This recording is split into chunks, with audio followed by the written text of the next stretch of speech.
Terima kasih. Assalamualaikum warahmatullahi wabarakatuh. Alhamdulillahirrahmanirrahim. Pada kesempatan hari ini saya perkenalkan Dr. Nurul Kafi Al-Miladi, biasa Dr. Kafi. Saya bertugas di Rumah Sakit Islam Kendal. Saya masih dokter umum. Terus saya juga alhamdulillah beri kewajiban di HIV, penanganan pasien HIV atau poli PDP di RSI Kendal.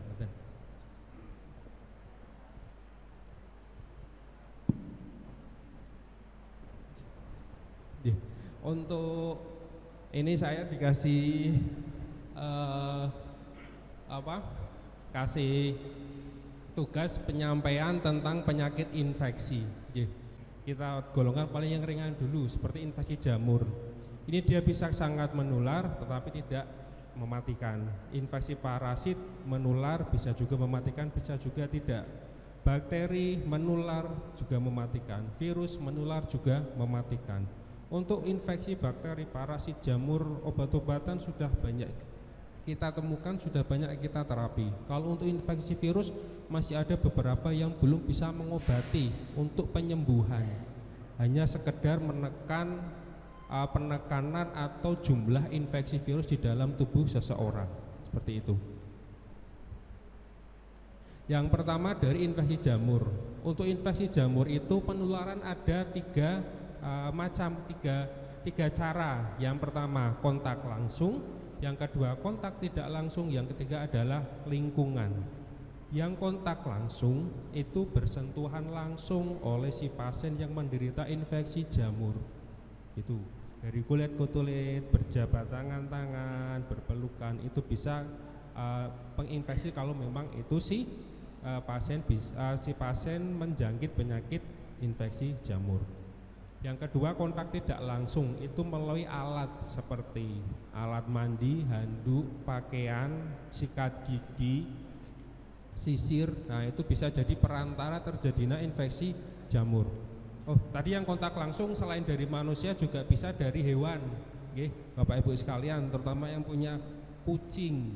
Nah itu yang ngel-ngel kucing itu hati-hati, kalau dia tidak sering dibersihkan, dimandikan, itu bisa menjadi penularan ke si yang punya. Terus dari lingkungan, kalau lingkungan otomatis lingkungan yang memang terpapar infeksi jamur, itu spora jamurnya itu dia bisa menularkan lewat udara, lewat saat kita bersih-bersih, kita tidak memakai masker, itu kita bisa tertular spora jamur yang ada di lingkungan sekitar. Untuk jamur ini bagian mana saja tubuh yang bisa terkena? Ini yang paling sering, itu ada 4, dari kulit dan kuku, dari mulut, organ intim atau kemaluan, paru-paru dan otak. Kalau dari kulit itu tanda-tandanya seperti ruam atau kemerahan, gatal, contohnya kayak kutu air, kurap. Nah itu salah satu dari infeksi jamur. Kalau mulut itu sariawan. Sariawan adalah salah satu infeksi dari jamur. Nah, contohnya kayak putih ya, bercak putih di sekitar mulut, bibir, lidah, itu bisa terjadi. Selanjutnya di organ intim. Organ intim ini kebanyakan terjadi pada perempuan, terutama yang pada masa menstruasi. Saat masa menstruasi itu menurut saya daerah kemaluan dia lebih lembab karena tertutup oleh pembalut. Nah, saat terjadi kelembapan yang lebih dari biasanya, itu akan memunculkan jamur kalau tidak dibersihkan secara rutin.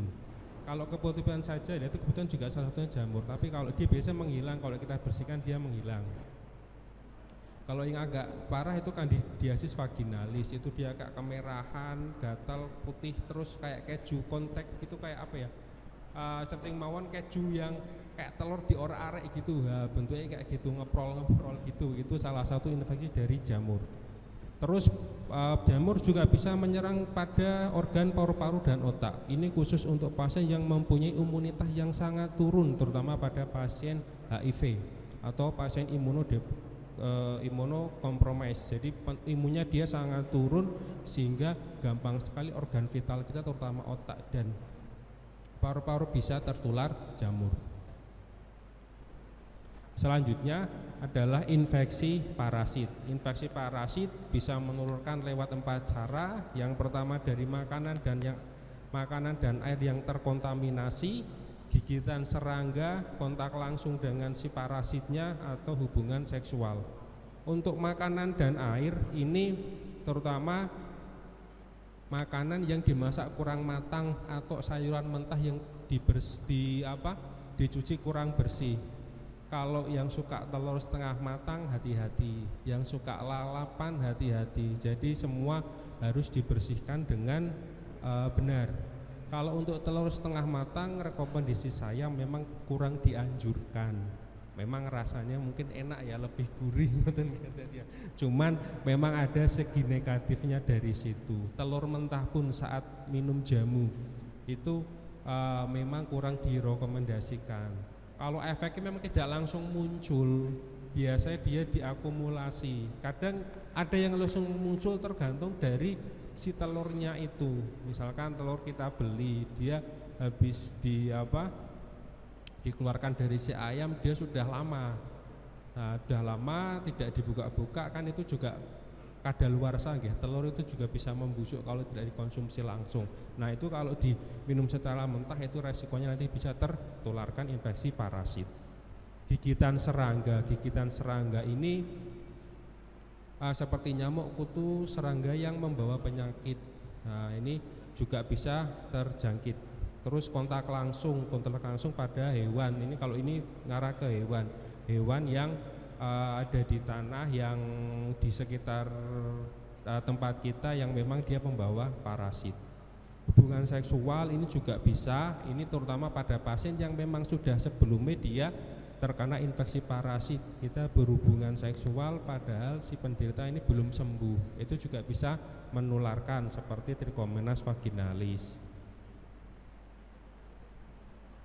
Terus untuk bagian tubuh yang sering terkena itu kalau infeksi parasit itu ada 5 ya, dari organ pencernaan, amoebiasis, cacing kremi, cacing gelang, cacing pita. Ini dia masuk ke tubuh kita lewat terutama makanan dan tangan kita yang kotor, tidak cuci tangan, itu bisa terjadi penularan. Terus kulit, skabies ini yang gudiken ya, gudiken nuwun sewu. Ini banyak dijumpai di daerah pondok nggih. Ini memang sudah menjadi masalah kesehatan bersama baik dari tingkat puskesmas atau dari lingkungan pondok. Kalau orang pondok satu diobati tapi yang lain dia masih kena, otomatis yang diobati sembuh bisa tertular lagi. Gitu. Jadi memang itu baunya seperti tungau parasit, itu hewan. Ya, itu jadi kalau satu kena semua harus diobati. Ngoten. Kalau semua diobati insya Allah untuk terulang terkena lagi itu sangat-sangat minimal, bahkan tidak mungkin kalau memang benar-benar sembuh gitu, okay? Jadi mohon nanti perhatian, mungkin Bapak Ibu ada putranya atau sepupunya, keluarganya ada yang di pondok, nanti bisa kasih masukan, okay? Misalkan ada yang kena gudiken gitu segera diobati, jangan nunggu sampai parah. Kasihan kalau parah itu penyembuhannya juga lama, juga dia ganggu nanti waktu aktivitas di pondok. Nah, ini selain dari kulit, darah dan jaringan lain, ini juga bisa terjadi infeksi pada cacing, terutama cacing pipih, cacing gelang, cacing pita, paru-paru, di hati, kandung kemih dan organ lain.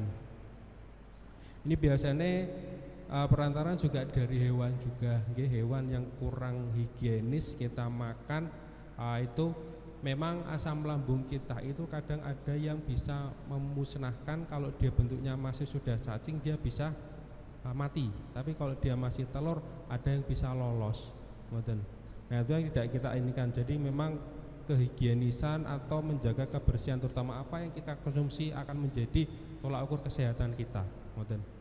Terus dari sistem saraf atau otak ini bisa menginfeksi juga sampai ke situ. Memang ini tidak kasusnya tidak banyak, hanya beberapa yang saya bilang tadi, bahwa orang dengan daya tahan tubuh yang sangat-sangat rendah yang bisa terinfeksi. Area kelamin dan kepala ini juga sangat gampang terjadi, seperti pedikurosis pada kuku, kulit kepala, atau kemaluan, boroan. Nah, boroan itu juga salah satunya dari parasit atau tungau itu. Selanjutnya dari penularan bakteri. Ini banyak sekali kasus-kasus infeksi bakteri yang biasa kita jumpai. Nggih, batuk, pilek, ya, demam. Itu kan juga salah satu tanda-tanda infeksi atau tanda-tanda reaksi peradangan. Itu penyebabnya paling sering adalah bakteri dan virus, ya. Nggih. Kalau untuk penularannya, untuk bakteri itu ada 4, nggih. Ada yang pertama kontak langsung, droplet atau udara, benda terkombinasi, dan vektor. Kalau yang kontak langsung itu tubuh kita sentuhan fisik, bisa jabatan tangan, ciuman, kontak dengan kulit dan kulit. Terutama ini juga yang kulitnya dia ada lukanya. Kalau kulit masih kulit dia tidak ada luka, insya Allah Gusti Allah maringi kulit kita yang utuh ini juga sebagai pertahanan tubuh kita. Kita tidak gampang terkena penyakit kalau kulit kita tidak ada luka. Ngoten. Kalau kita ada luka, nah itu sekecil luka apapun itu menjadi sarang masuknya bakteri ke tubuh kita. Kontak dengan cairan yang terinfeksi, terutama darah, feses, urin. Nah, paling besar adalah di daerah darah. Darah itu sumbernya penyakit kalau memang itu ada infeksi. Jadi hati-hati Bapak Ibu sekalian, kalau kita saat pemulasaran jenazah kita ternyata berdarah-darah, kita harus menggunakan APD yang lengkap. Kalau kita tidak menggunakan APD, resikonya kita akan tertular penyakit yang ada di bawah di jenazah. Ngoten. Kalau toh kita ada luka, nah nanti kita bahas juga, itu kita juga saat pemandian kita harus ditutup lukanya.